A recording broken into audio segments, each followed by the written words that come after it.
Jina ni Daktari Hamadi Omar. Kama ulivyosema, kwa sasa ni mkuu wa wilaya hii, nikiwa mwenyekiti wa kamati ya usalama ya wilaya.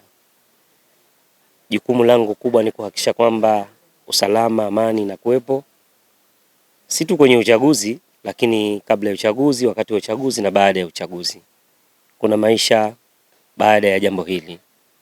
Kwa hiyo tumejipanga vyema kuhakikisha kwamba usalama upo, kwa maana kwamba ulinzi tumeimarisha katika maeneo yote.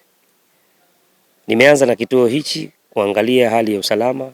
Binafsi nimeridhishwa mno na hali ya usalama, utulivu kabisa. Wananchi wanapiga kura, wanarejea majumbani, na hilo ndio utaratibu unavyotakiwa. Maana ukisha kupiga kura urejee nyumbani, usubiri kitakachoendelea.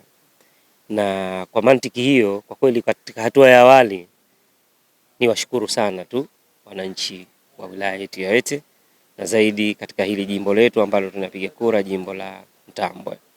Hali iko vizuri, niseme hivyo, hali iko vizuri, iko shwari, na wananchi tunaomba tuendelee kudumisha hili jambo la amani na usalama wetu, kwa sababu maisha baada ya uchaguzi ni jambo la umuhimu mkubwa sana. Amani baada ya uchaguzi ni jambo la umuhimu sana.